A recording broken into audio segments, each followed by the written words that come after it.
Good evening, viewers. Very happy to come back to you with Surekha Sridhar. Is there an echo? No, right? Okay. It is. Okay. So hope you all can hear us. Today we have here an expert. Her name is Surekha Sridhar. She has been in the field of content development, instructional design development with more than 2 decades of experience. In the field of education also, she has contributed creative content strategy, and she has done it for micro and macro consumption.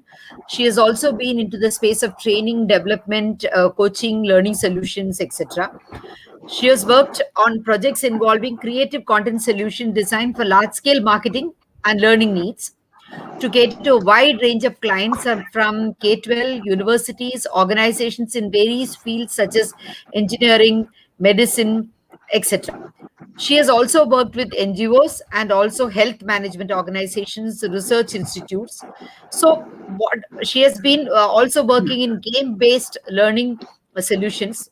So what has happened is, because she has worked with people from different arena, I think she has got diverse experience, and she's able to relate it to Bhagavad Gita and how life skills are required, and how life skills are, uh, you know, we can find life skills which are relevant to all spheres of professional life also. There is a lot of noise. I think when I talk, I will mute you. And when you talk, I will mute. That way, I think there will not be disturbance. Yes, now the noise is gone. Yes. So, I think she has got rich and varied experience in several fields of life, and she has connected it so beautifully with Bhagavad Gita. And I heard some of her short mini modules which people can use, and people can, in fact, the other day when our regular co-panelist along with me, Vibhutija, when he always talks about how we can inculcate values in people. So he talks about how we can introduce lokas in everyday life to families, and how they have been doing it in the US, right? In India, it has been a tradition, but now with joint family system disintegrating and people coming to the cities and living in small families, and also you find that women managing households and also going out and working, and the invasion of digital life into a privacy, a lot of changes have happened so much that probably sloka recitation has become less, right? So now it is to be a conscious need that we need to cultivate this. That is what has been felt. So when we have discussions in this channel, a lot of people have been saying, how can we introduce this among people? So that is when I saw your post on what you have been doing, I was really impressed, and I said I must get connected with you.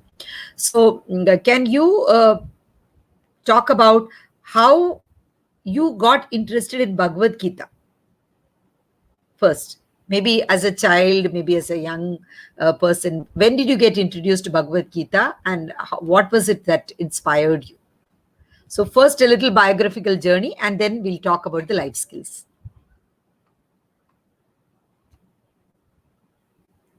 Yeah, you can talk. I will unmute you. Yes. You can also unmute yourself. Yes. Yeah. So I should say that I was introduced to Mahabharata and Ramayana by my grandmother, my paternal grandma. So she was very ardent reader of the epics, and then she would share. We would sit next to her, and with stars in our eyes, we would listen to all those stories and mini stories, katha, upakatha, and all those things, that made me interested. As I grew up, when we were growing up, we would read the stories of Chanda Mama and Bommarilu. They were, publications which gave lot of stories about epics. And by the time I reached high school, I was much more interested. So I started visiting libraries. In those days, we didn't have computers, nor we had the www. So we had to go in person and reach out to the books and read. So that's how I would go to Central Library, I would go to the State Library, I visited all the libraries in the city, and then I would read books. I would read books, I would make notes. All my pocket money would be spent on buying books. So that's how I collected a lot of information, and I started reading all these things, and my interest in Bhagavad Gita started. On and off, I would read, and there was a lot which I start applying in my life. When I applied these things in my life, I found a lot of things happening. Literally, so many things happened in my life, which made my journey very easy and interesting. I felt that so many things which are beyond logic, but that cannot be bound into any logic also. Maybe if I have to term them, I can term them as miracles also. There were certain miracles also which happened around me, which there was no reason I could not explain except that the universe around is working to help me. And the universe gave me multiple opportunities to learn and learn. I have Wonderful. thoroughly enjoyed each and every learning experience in my life. And now, during these pandemic times, I had an opportunity. I had a lot of free time on hand. I thought, why not I share what all I have been learning and what all I will be learning in future. So Right. learning is an eternal journey. I thought, why don't I share it with others? And I started making micro modules encompassing the knowledge of Bhagavad Gita. So it Yeah. came to your notice, and today I am here. That is divine intervention, I would say. Somebody said that every drop of water, the rainwater that falls, can be a miracle. The dewdrops on the rose leaves can be a miracle. The waves on the sea can be a miracle. The waterfalls that fall can be a miracle. And you can look at everything and say, oh, there is nothing. These are all very ordinary. So it's all in your eyes, how you look at it. And I think the kind of perception that we have been given in childhood also helps us develop that kind of outlook. And we are able to see the beauty of life, and everything that happens to us, we take it with lot of gratefulness. So that turns things into miracles. When I tell somebody that this happened in my life, and I really feel that probably, if not for God's intervention, this wouldn't have happened, they would say, oh, but that was coincidental. But for me, it doesn't feel like coincidence, because so many things cannot be coincidence. That is how I would look at it. So, like you very beautifully put it, yes, miracles happen in life, provided we receive them as miracles, right? Yes. True. Another beautiful thing that occurs to me is we live in information age today. So we will talk about the life skills, right? So we live in information age today, and we are flooded with so much of information, right? So like you rightly said earlier, we used to go to libraries and we had to go through books, and sometimes we'd go to library and the book that we bought there, some professor would have taken, and we'll have to wait for days to get that book. It used to be really, sometimes we had to sit in the library and take the notes and return it the very next day. So we True. sat in True. the library for 8 and 10 hours and until 8 o'clock, and Papa would come and scream, "What are you doing here in the college?" And then he True. would take us, because there was no phone to find out where we are. So Yes. we used Yes. to get so stressed out. It used to be all those kind of things we have done. But now life has become very easy, and because everything is available at the click of a button, and at the same Correct. time, life has become so difficult also, because there is so much information that we do not know what is spurious, what is reliable. We really have to sieve it out. So then there is so much flood of information. How do you select what is good and what is bad? How do you uh, understand about this data? How do you filter this data and use it as per your need? Is there anything that Bhagavad Gita tells about this? Yes. Yes. Definitely. There's a lot which Bhagavad Gita could help us in this matter. Now let Okay. us decipher the question. Yeah. When you say information, it Right. is stimulus. So when Absolutely. information has to be, it has to enter us, or it has to enter our brain or mind or whatever we call it. It has to Right. enter us, and then it becomes data. Right. And We have this to process data, that information. yeah, we process it and it becomes data. And Correct. this data, if we use it, then it becomes Right. knowledge. Yes. So what happens? How do we receive information or stimulus? We have the five sense organs. The Right. five sense organs help us to reach out to the world because they are like windows to the world. But for Yes. the sense organs, there is no other way we can get any information from the world. Yes. As you rightly said, there is an explosion of information around us, media Absolutely. explosion. Yes. So, the first lesson which Bhagavad Gita gives us is to understand self. When Yes. we understand self, if we decipher and if we give some examples or a way to understand all these, how are we receiving information into our entity? If we call our body as an entity, so how do we receive it? The five sense organs, if we can compare to five horses. Oh, okay. And these five horses, they are very active, jumping, they have again eyes and ears, so they look Right. around and they run, In and all it's directions. impossible. In all directions they will run. It is impossible to take hold of them.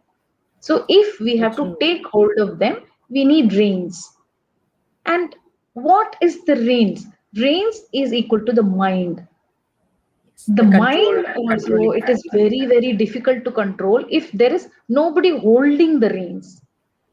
So Very somebody true. has to hold the reins. Who holds the reins? The buddhi or the intellect has to hold the reins. Wow.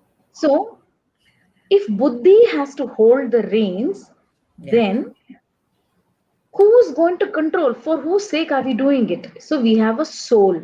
We have a soul who's telling the charioteer, which is the buddhi, to hold the mind, and the mind will not allow the senses to run here and there. And then Right. we have a chariot. The chariot is our body. Right. So we use the body as a tool to Right. go through the length and breadth of life. So the Exactly. length So and we breadth of perceive life through our is, senses. We perceive through our senses, and then we perform karma with our body, for yes, which we have yes, to, our mind has to control the senses. Otherwise, it will run amok. yes. Our buddhi has to control the mind, the Yes. intellect. So Intellect. again, Yes. we have a differentiation. What does the intellect do and what does the mind do? Hmm. See, all the five senses, they collect information and it is processed in the mind because what is seen, suppose, somebody serves food to us. We look at the food, we smell the food, we taste the food, then we eat the food. So it is a collective information. Information Correct. cannot be understood in isolation. All Absolutely. that has to be put together and processed, which happens with the collective mind, which understands that what is happening, the feelings, the emotions, and then that is again controlled by the buddhi, the mind, I mean the intellect. So Absolutely. they together work and then allow us to experience life. Life is a very large experience of small experiences put together. So if somebody asks you, Exactly. how's life? Somebody asks you, how's life? It's Great. that collective experiences of the small experiences put together. Yes. When you were So, talking about food, I just remembered I have a friend who lost her parents at a very young age, and she was brought up by her uncle. So she said, my uncle used to be very affectionate, but she used to be very thin while studying with me in school. So I asked her what happened. One day she told me that my uncle is very loving. So in front of him, my aunt cannot say anything. But when she serves food to me, I can hear the on the plate she's banging when rice is coming or when some dish is coming, or she keeps a glass of water. Also, she keeps it with a thud like this. So that hurts me so much. I will be coming to the kitchen with so hungry because I've done all the work at home, and that smell of the food is so inviting. But the moment I hear these sounds, especially around my plate and not around anybody else, because those correct. days are that good enough, and then my hunger is gone. So how Yes, our mind processes, yes, yes, right? yes, So yes. beautifully you put it, how the different organs process our experience and how it changes with each input that our organ gives, how our perception changes. So she said So, my hunger would die. true, true. So, answering your question, Yeah. Bhagavad Gita helps us to understand how to exercise control on the senses. Once Wow. we exercise control on the senses, our mind understands what to take in and what not to take in. Exactly. So, Yes. we are living in an ocean of information, but still, we will not waste our time because we understand the value of life. We will not Right. waste our time in watching television for more than a certain period of time or eating too much of food because moderation is what Bhagavad Gita prescribes. Always supposed. So, Yes. we will exercise moderation and we will enjoy life. It is not, Bhagavad Gita doesn't tell us that you close your eyes, sit in a corner of a room, don't look at anything. No, enjoy Yes. life, but in Yes. moderation. Because once Right. something becomes ati or more Yeah. than required, you will not enjoy, Right. but you will suffer. The pleasure and pain, they are, very closely lying to each other. Very Absolutely. easily, pleasure will become pain. Pain. Exactly. So, have I Exactly. answered your question? Yes, yes, absolutely. So you have a lot of information, and some of it is like negative information. There is a lot of bitterness. There is a bias in it. All this we will be able to filter out, like you said, provided you have that intellect which allows your senses to experience everything and at the same time filter it as per your what is good for you, True, right? true, So if we have that intellect to decide, okay, what is good for you, then we will not go ahead with what is not good for us. We will not perfect, consume that, even though that perfect, information is available. Am I right? perfect, perfect. Yeah. Right, you're right. Okay. Yeah. Thank you. That is a very beautiful answer and all encompassing. And the next thing that comes to my mind is today, whether it is between nations or businesses or in the even in the sphere of art, fine arts or performing arts, as you see it in film world, right? There is so much of competitiveness. But at the same time, we have realized that competition only leads to unhappiness, bias, bitterness, negativity.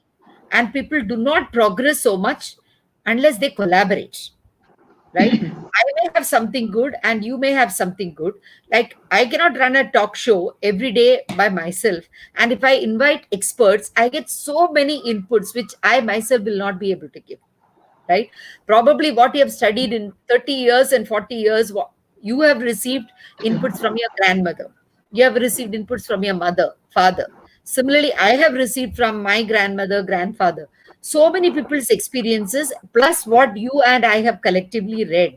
So that is why it becomes huge, right? The potential becomes so huge. So collaboration is the order of the day.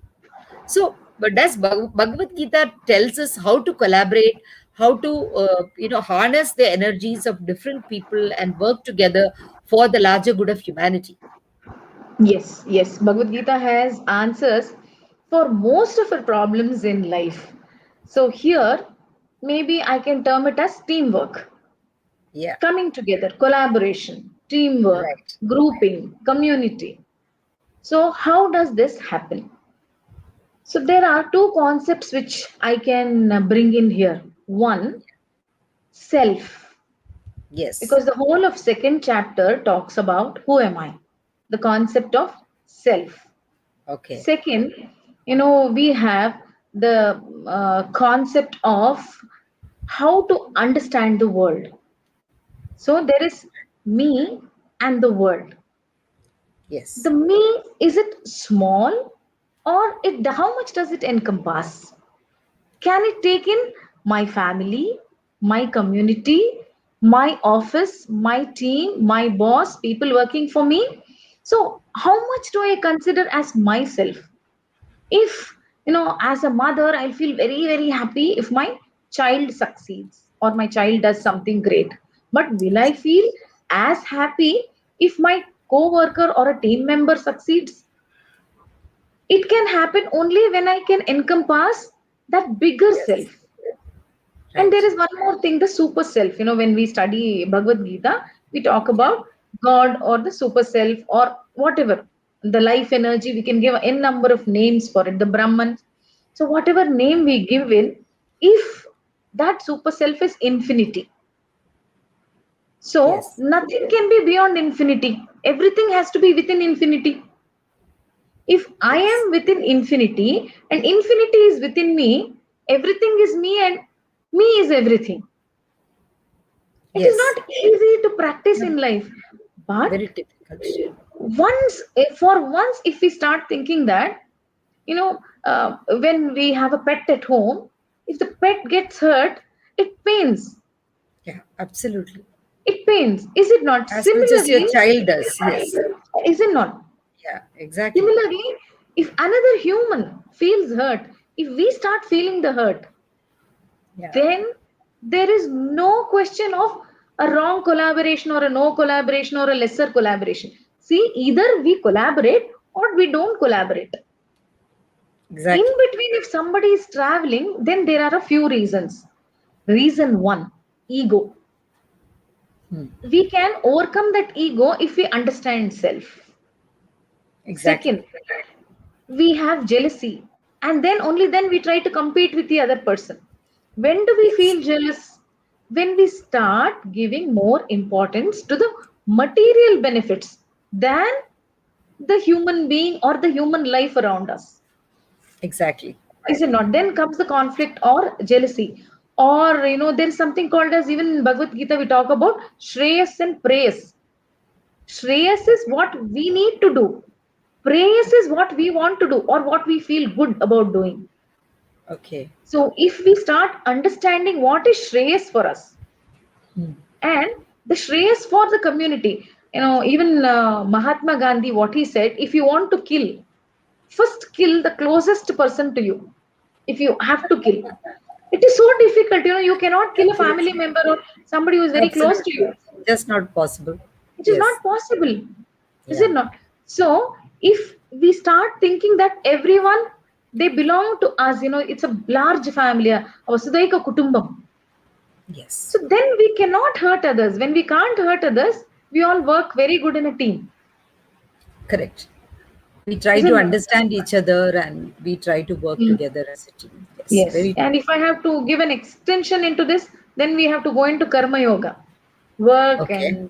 and how work has to be done and what should be done. See, that the most well-known thing is you need to be bothered about the work and not about the results. The results. Yes. So does it mean that we are not at all bothered? We can fail whatever result comes? No, it is not like that. When we give our best without thinking about the result, definitely Result we is are going bound to to come. succeed. It is Absolutely. bound We to, are we are bound to get bound the to be results. Yes. bound to get good results and we are bound to be successful. Is it Yeah. not? But when we are only, our Absolutely. mind is on the result. How are we, Then we what are are not we going going to to. get? Then Exactly. we will not give our best at work. Absolutely. Absolutely. Very well said. Very often people say, how is it possible? How can you survive with that principle that you only concentrate on the work and the result is not important? Performance oriented organizations are all performance oriented. Your increment is performance oriented, your promotion is performance oriented, the respect that you get from your team member is performance oriented. You can't say that I did my work and results didn't happen. But this is what I also always say, that if you do your best, if you are passionate about what you're doing, you give a heart and soul to what you're doing, then the results always happen, right? So True. you put it very, very nicely. uh, yes, when you collaborate with everybody, there is also this element that, like you said, jealousy doesn't happen, right? When does jealousy come? One is when we are not confident about ourselves. We always think, oh, this person may become famous, more famous than I am, more popular than I am, more successful than I am. That is because I am not confident of my own strengths, my own talents, my own abilities, or my own commitment.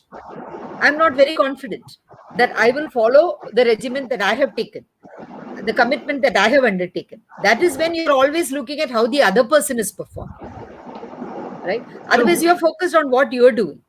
So, True. very beautifully said. True. Um, Another important question that always comes to my mind is about leadership. True. When today we always say, in the world, leadership is missing.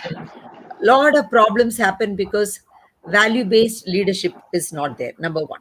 Or any kind of leadership, people are really fed up. Okay, leadership is not just somebody who gives and dictates work.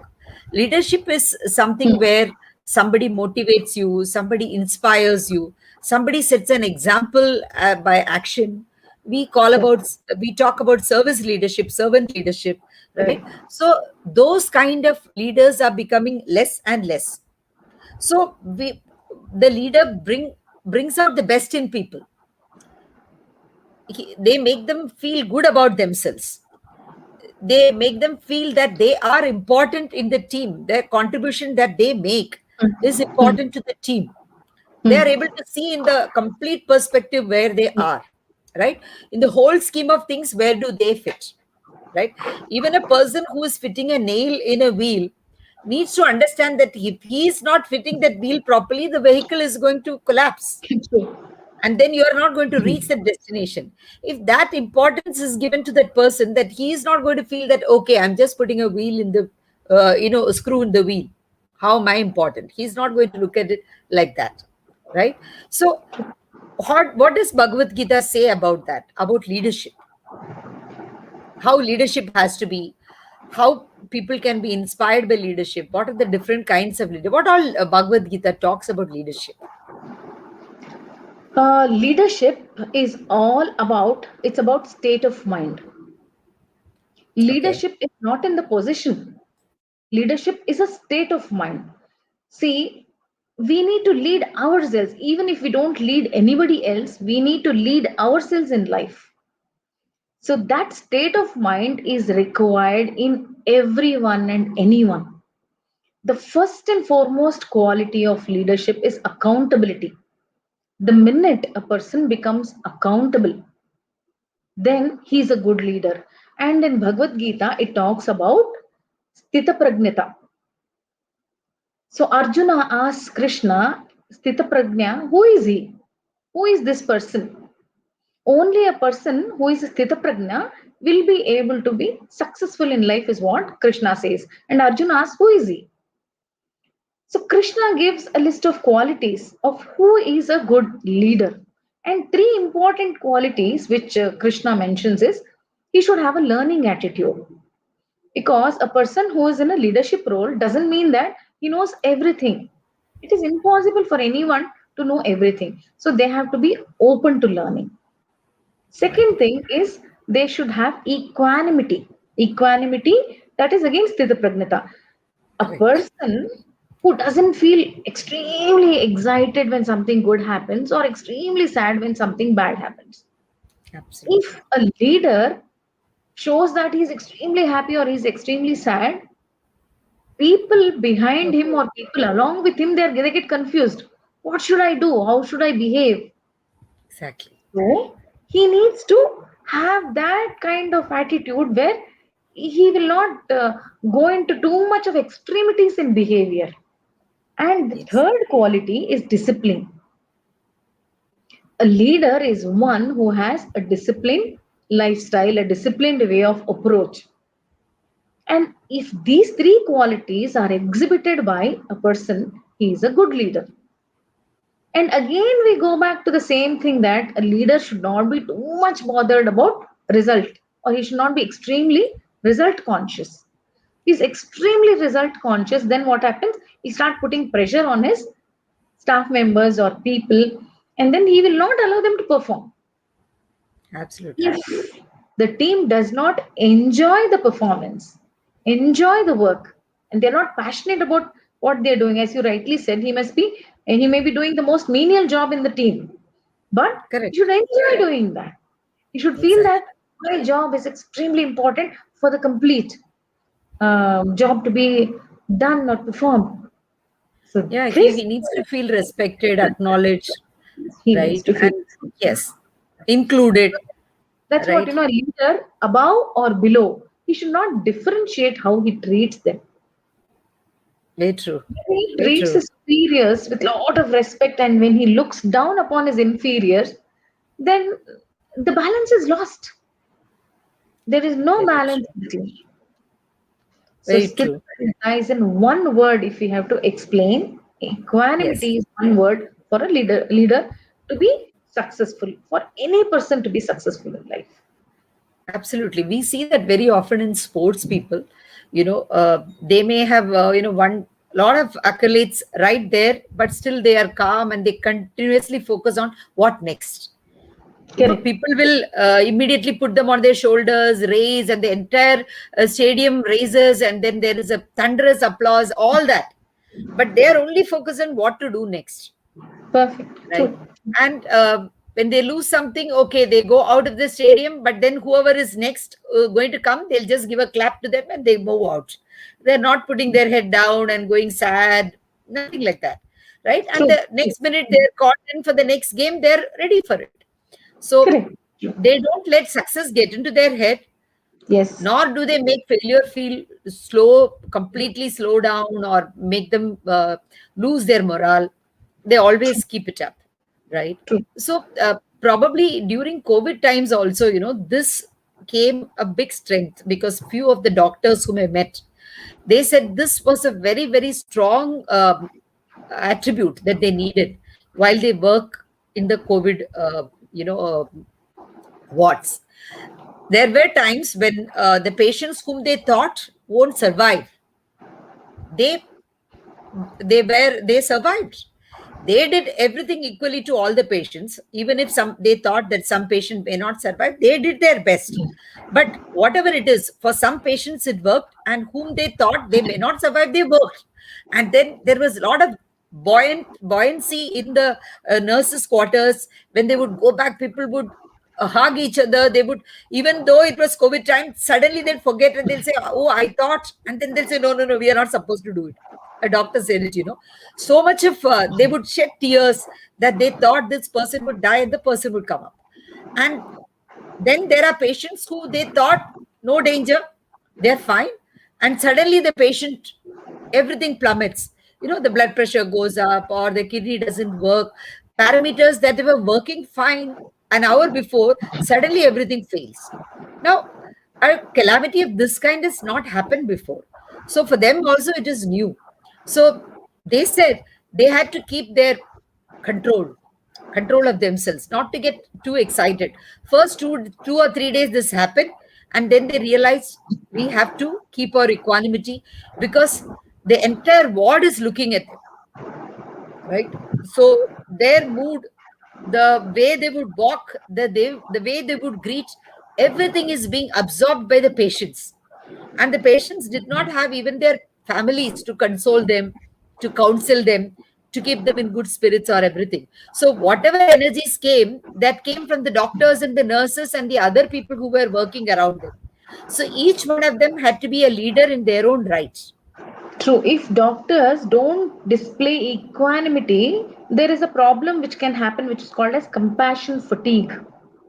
So Exactly. doctors, they will know if they feel extremely happy for something good happening or extremely bad about something going wrong, they will be subjected to compassion fatigue, which should not happen.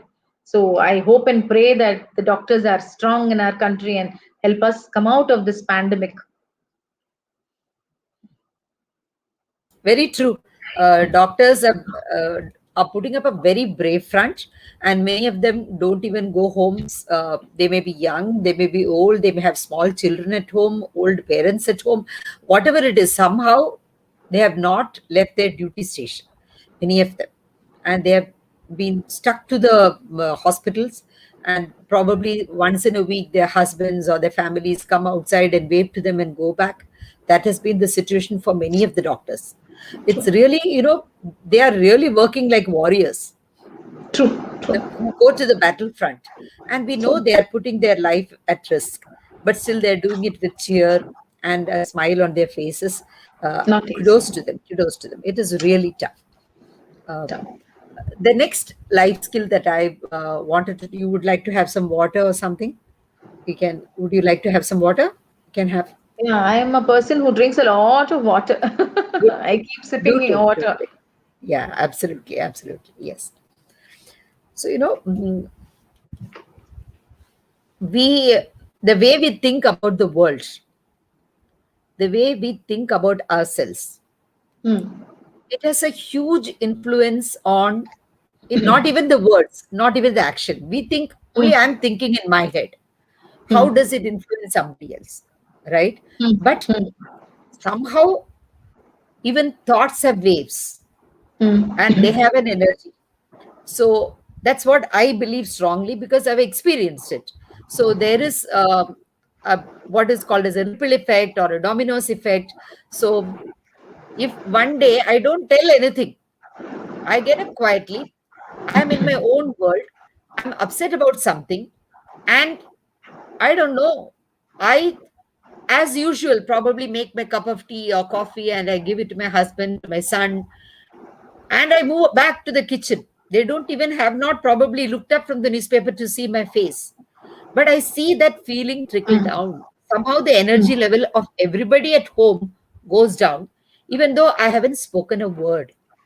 mm, Right? The same thing happens everywhere. So um, this kind of how this consciousness, how our consciousness, it impacts the way the collective consciousness of the world. Does Bhagavad Gita talk about it? Because we always talk about this, we try to make people understand that energy is, neither created nor destroyed, and the energy is all about the way we think first, because it is our thought that influences our emotion.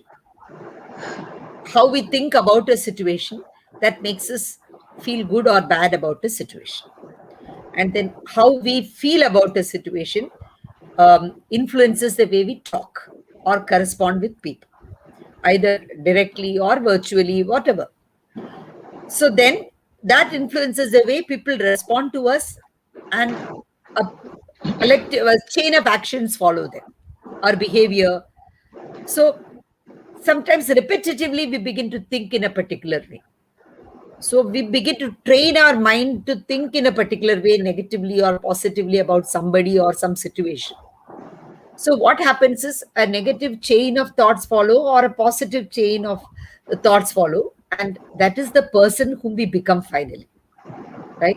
So does Bhagavad Gita speak something about this? I'm definitely. sure there must be a lot of inputs There's on a lot. Actually, the whole of Bhagavad Gita is all mind, about mind power, how we think, how we act because of that. I yes. think I can call Sri Krishna as the first psychologist ever, and Bhagavad Gita as the first ever text which gives a lot of motivation. Arjuna is only a pretext. Okay. Arjuna has just been a pretext, and this particular text has been inspiring people over ages, over the years, and over centuries. And in the beginning, till maybe 2000 years ago, it was so oral. The whole tradition was oral. The Yes. teacher would give it to the student, and student would give it to the next generation. So for generations, we have got Bhagavad Gita orally. Yes. When it is an oral tradition, and the name Upanishad itself says that sitting near a teacher, sitting Yes. near, and how we need to sit at, the teacher is at a higher level and the student is at the lower level. So there is a Absolutely. kind of giving from the teacher and receiving from the student. So Right. what has happened always is, the teachers were bothered and concerned about how the student feels. So Yes. from the day one, emotions and feelings were taken care of in the past. And even if we look at it scientifically, if we look at ourselves, we are 99.999% of empty space. Not Okay. only we, anything in this world, any material what you see, they are completely empty space. And that is Absolutely. how ancient texts, what they have said, Jagat Maya. When they say Jagat is Maya, it actually, Yeah. it is a fact. It is a fact that whatever we see, it is nothing but empty space. But how do we feel that, when you look at a wall, you can't put your hand through a wall. I can't say that it is empty space and my hand can't go through it. Yes. Why? And why my hand can easily pass through a gaseous state? The only difference is what you said, it is energy. The Absolutely. energy levels of the electrons and protons in solids is so high that when we try to penetrate through that, our hand will not go, it will resist. The energy field resists. So that Yes. is how the whole world works. So in a liquid, that energy field is little lesser. So our hand can easily pass through a liquid. And gas, it is even more weaker. So what we see is not what actually it is. Happens. So when a solid itself is not what it is, you can think about us. We are nothing but energy fields in action. Suppose a particular emotion is working more than required. That is shown on the health, and we start feeling it in our body also. If a person is extremely confused, there's a lot of confusion in him. You see that that person suffers of colds and coughs quite a lot. And if a Yes. person has got lot of anxiety, anger, he has got lot of stomach related problems. So Yes. these are some things which are actually seen, but the unseen things are what you spoke about as the ripple effect or the dominoes effect. Yes. People will feel our energies. The negative energy is felt, a positive energy is felt. When we meet somebody for the first time itself we feel that no, we are not going to talk to them. It's impossible to be next to them because they are very, very sucking, they are very negative, they're Yes. very sad. They Suppose drain a your person, energy. yes, a They person is drain full of, your energy, right? yes, Yes. in our energies. Suppose a person is full of sorrow, which is not Yeah. required, unnecessary sorrows. People carry a Yeah. lot of unnecessary sorrows. They will have no problems, but they imagine a lot of problems. And such people, we cannot convince them or we cannot make them feel good because the problem itself is imaginary. Yes. So they That will there's no problem becomes a problem for them. There are people who have told me that, I'm always afraid that everything is going on well in my life. So what is going to happen? Because I see somebody has cancer, somebody has lost her husband. So how is it that there is no problem in my life? So I'm worried about it. So I tell them, what kind of, it is like, there are different stages. You do not know, right? One plant is there in my house, in my garden, in my balcony. I keep two rose plants. One flower blossoms, and at the other time, the other plant is not blossoming at all, right? So if this plant, the plant that is blossoming, if it looks at the other one and says, why is it that I am getting flowers, the other one is not getting, it is nature, so it will take its own time, we do not know. So what comes to us, what is given to us, just experience it, go with the flow, right? true, true. Yeah, We need to move. we need to, yes, we need to, absolutely, absolutely. So Charaiveti, charaiveti. pardon me. Charaiveti, charaiveti. Keep moving, keep moving. Because life Yes, is all about moving ahead and experiencing what is thrown at you. absolutely. We are not the masters of everything. We can't control everything. Only we can control our decisions at that point of time. That's it. Yesterday Correct. is gone. Tomorrow has not yet come. Today Right. and this moment, what decision I make for myself is that's the only thing in my control. Very true. Nothing else. Very true. You know, there is this story about a child who sits inside the house. He is lame. He cannot walk out. He's looking out through the window, and in front of his house, there is a tree. And it is a kalpavriksha, whatever, it is a wish fulfilling tree. And then there are a set of boys who come there who are playing, and they're saying, we are so bored. So we want toys. So the kalpavriksha gives them toys. They play and play and play with the toys endlessly, like you said, anything in excess. Then what happens? They are bored with it. Then they say, oh God, we are so bored with it. Then there are people who come and say to the Kalpavriksha, I'm so hungry. And then it gives them fruits and they eat it endlessly, and then they end up having stomach ache. People are asking for riches. They enjoy the riches to such an extent that they get diseases. So life comes with its inbuilt opposites. So we cannot say that I want only this and I don't want this, especially when we extremely indulge in extreme opposites. So that is why a sort of balance helps us. If we indulge in extreme pleasure, then definitely we are going to get extreme pain, right? So that is why Extreme we pleasure are, itself is a pain.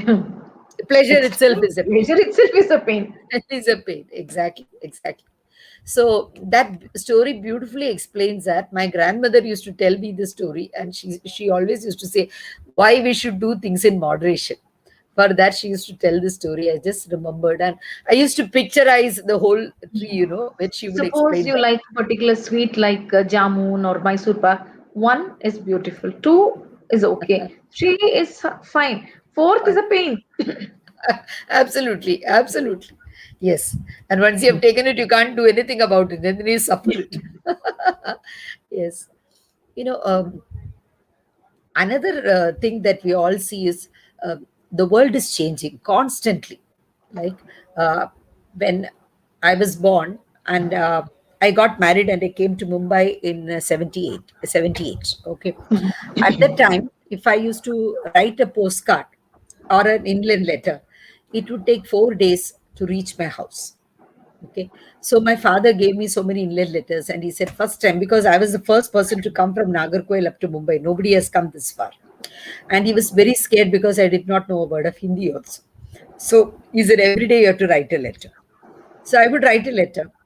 And when I would get a reply after 4 days, I would remember just what I wrote the previous day, not what I wrote 4 days back. Then you'd think, why is he writing this? Because I would have written the once it happened that I wrote to him that I went to uncle's house. We had a very good time and all that. And then the letter that I get, my father's writing, don't go to such places. It is very dangerous. Then what? I mean, why is he saying? Then I wrote to my father, why are you saying? He said, no, no, no, I didn't write about uncle's house. You had written before that. I don't know, remember the date that you went to Bandra Open Air Theatre.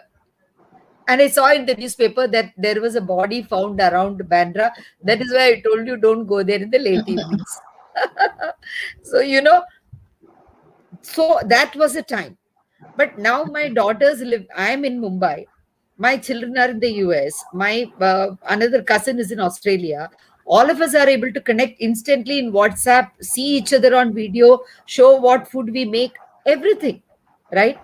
There are situations like I heard that somebody was traveling in Nagpur and that person got a heart attack and the person was talking to his daughter via WhatsApp. Immediately, the person called another doctor, and the doctor was there at the station where the person was supposed to get down and immediately took care of it. The person's life was saved. That is the kind of possibilities that this is able to, technology is able to give us, right? So the world is changing constantly. Now, from that, we have seen a world where, we have, I have got Facebook. I can communicate with thousands of people at the same time, Facebook and WhatsApp and, YouTube and all these things are happening, right? So the world is changing so much. How is Bhagavad Gita preparing us to face changes in this world? Because change is the only constant. Now, see, we found that traveling today we are here, tomorrow it is a jet age. I could be there in another part of the world. But COVID happened. We are not even able to step out of the house. Whoever thought that such a world will come, right? And still we have adapted ourselves to the change. We are working from home. Many of us are able to do a lot of work is happening from home, right? So how is Bhagavad Gita helping us mentally prepare for changes in the world? What does it talk about changes? When you talk about change, what has changed is very little. What has not changed is the maximum. You know how the body, the human body, it is the same. What it was 5,000 years ago, 10,000 years ago, it is the same. The mind, what it was 5,000 or 10,000 years ago, it is the same. And the way, the flight or fight syndrome, what the human body reacts, that is the same. Only what has changed is the environment and the comfort around us. Or, as you rightly said, technology definitely has brought in a lot of changes. But when you look at the kind of problems, there are only four kinds of problems in the past and even in the present. So, what are the four kinds of problems? One, simple problems. Simple problems are, the cause of the problem, the solution of the problem. Only things you have to do it actually. You have to perform an action. So, there is a call for an action which has to be done. Simple problems. Then we have complicated problems where one factor is unknown, one factor is known. Some part of it is known, some part of it is unknown. So the unknown we have to find out. So you want to send something to somewhere, you don't know the address. You'll find out the address and you'll send it. So complicated address. In the past, complicated problems it was very difficult to solve because now we have a phone. We'll pick up and find out. But in the past, it was not like that. We had to personally go find out and then solve a particular problem. The third kind of problem, they are complex problems. Complex problems are very difficult to solve. Something like, there is a flood or there is a huge rain like Mumbai, there are heavy rains and all. They are complex problems because they're not in your control. But still, nowadays, things have become again a little more easier because communication has become easier. Maybe in olden days, there were yogis and they had telepathy. We do not know that how many people had this telepathy. But now, at least each one of us, we are telepathic because we can see what is happening anywhere in the world and we can talk to people Exactly. anywhere in the world. So, It's even true. at least attending, rising to the occasion and acting on complex problems also has become easier now. The only Yes. problem now I think is very difficult for us to understand is a chaotic problem, like what the pandemic now. We don't know why it has started, we don't know when it will end, we don't know how to face it. So, Yeah. chaotic problem is one thing which is very tough for us to face or, Yeah. It does not have a pattern how it will go. How no, no, we don't have any precedence for it.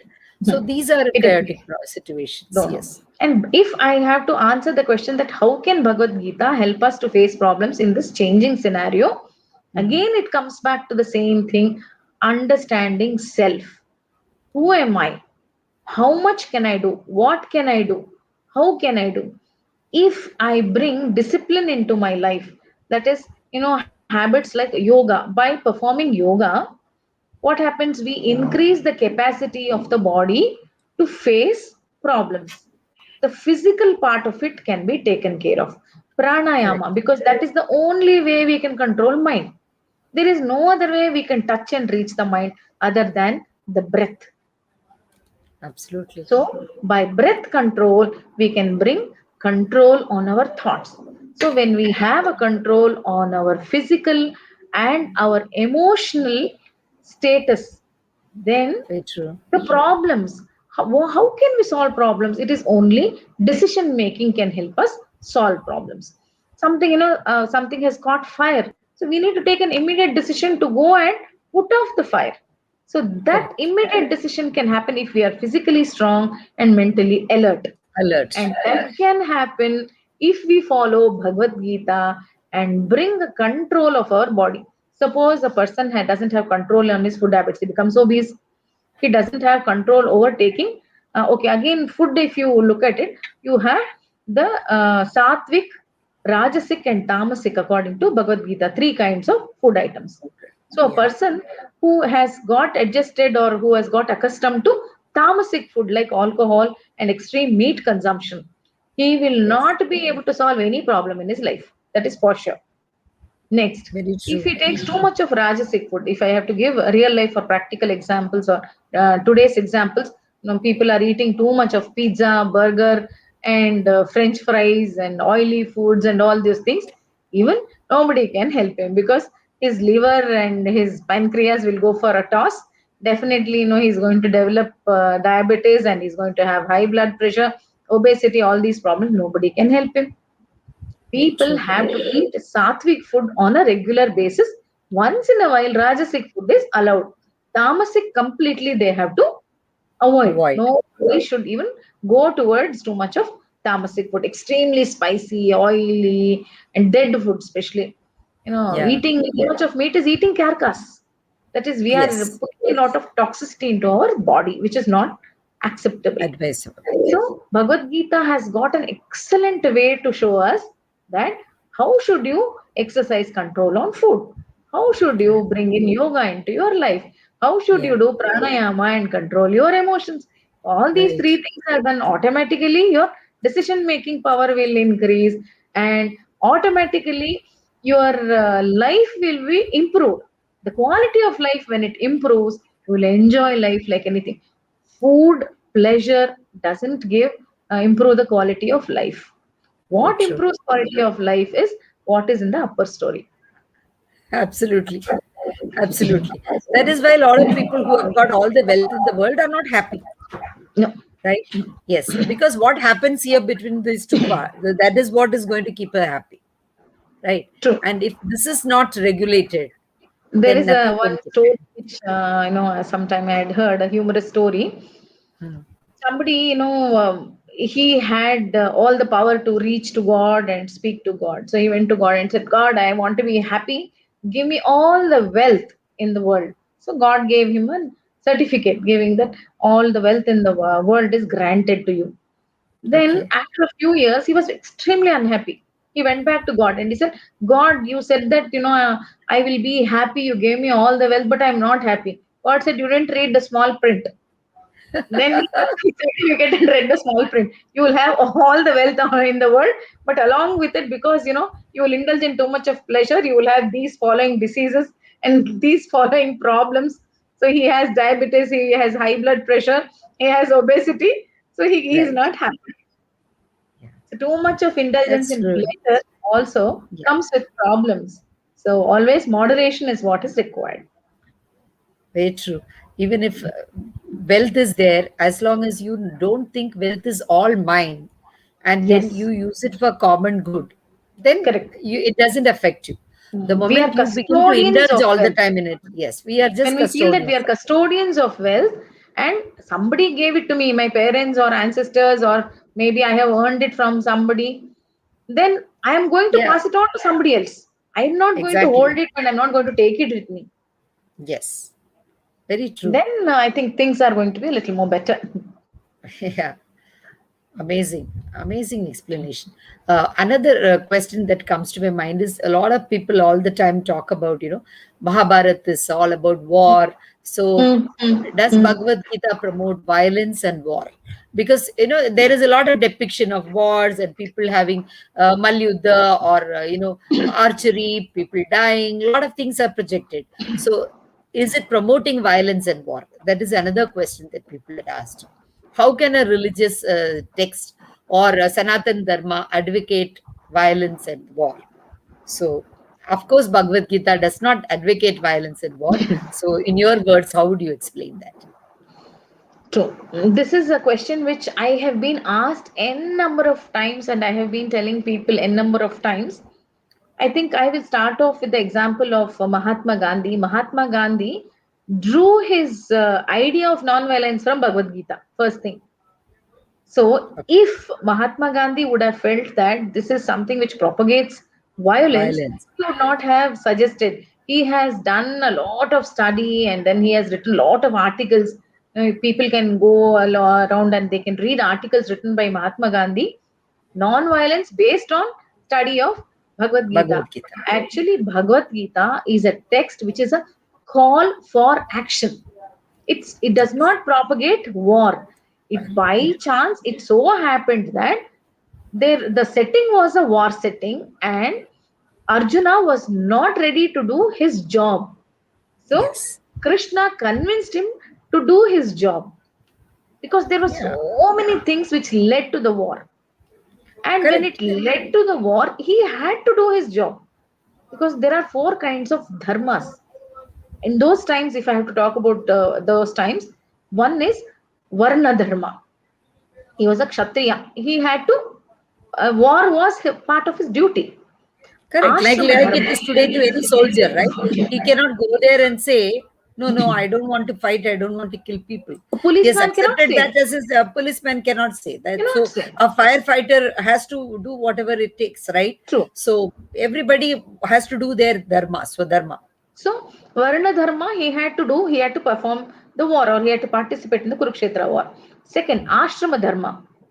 He was a husband, Grihastha. So as husband of Draupadi, he had to do his duty as a husband, because she was insulted. She was insulted and she was not ready to tie her hair unless Right. until he had to avenge.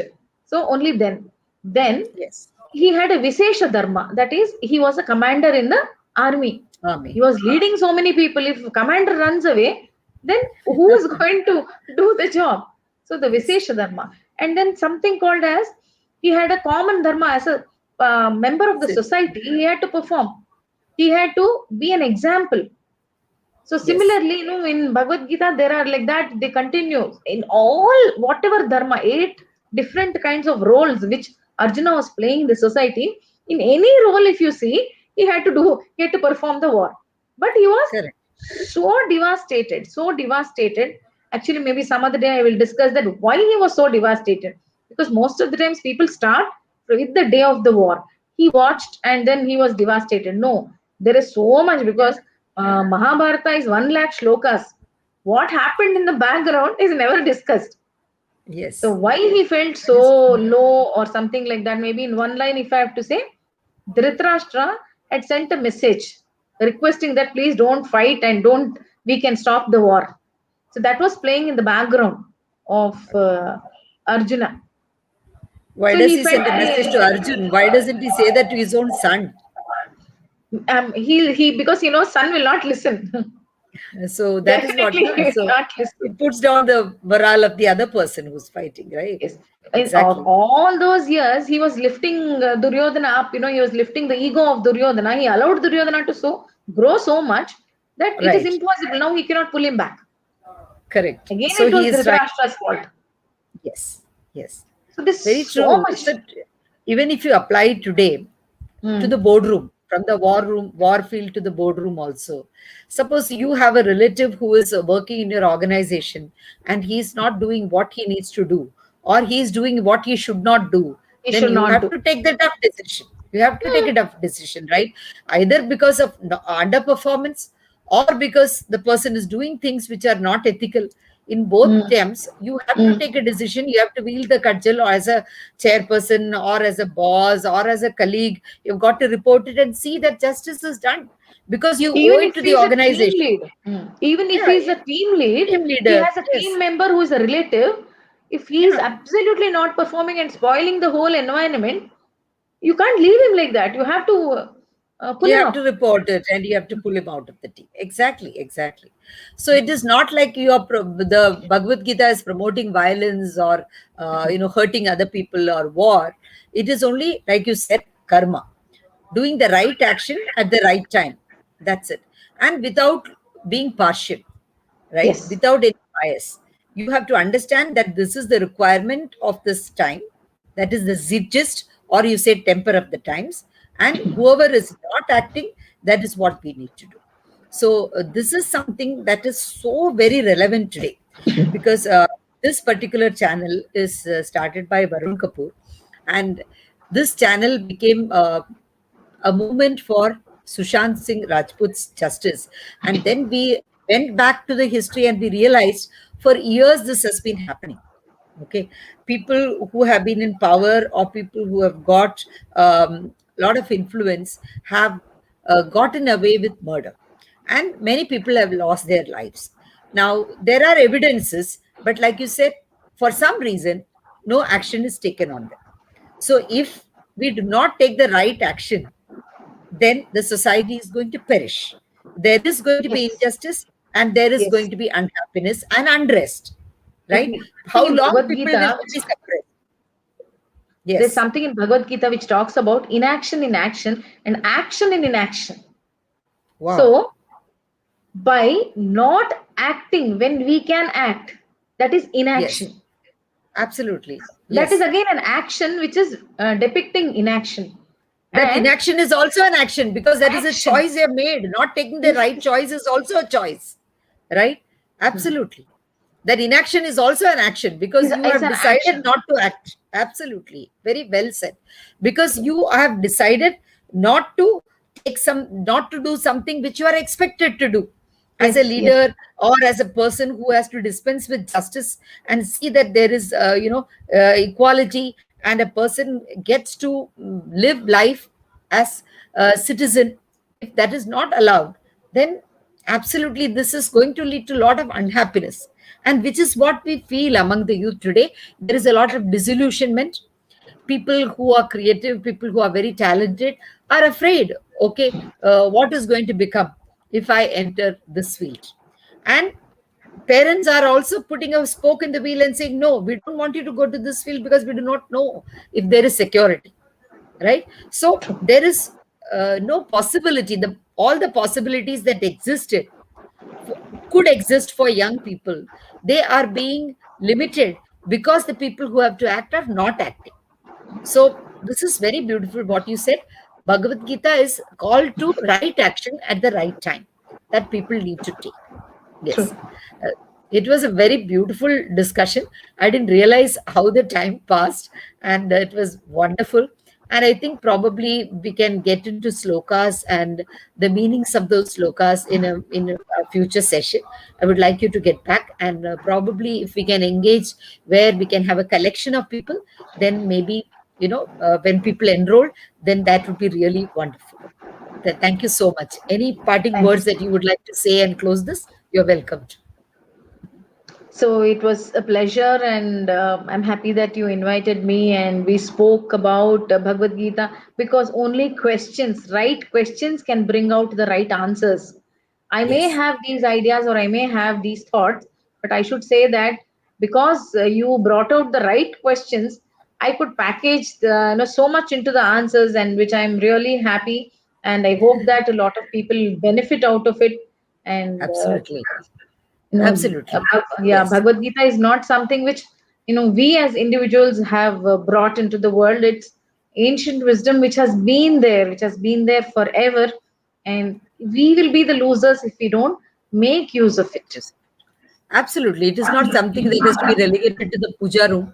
It is something that has to be there probably in our, work table, because it needs to remind us of certain ethics and values and principles and guiding, guidelines which we can follow, right? We should It can start be at the beaten age up of later. 5. We should start at the age of 5 to teach them, because Uh, that's when a personality forms. That's when the attitudes take shape. So Absolutely. if we don't teach them at that time, and maybe after 60, if somebody wants to learn, it'll be too late. Very true. Very true. Thank you so much. And it has been a pleasure talking with you, and look forward to more such sessions. Thank you, Surekha. Thank Thank you. thank you so Thanks a much. lot. Yes. Dear readers, we will again meet next Thursday. Another topic, another speaker. Thank you. Good night. Good night. Thank you. Good night. I'll end the broadcast. Yeah.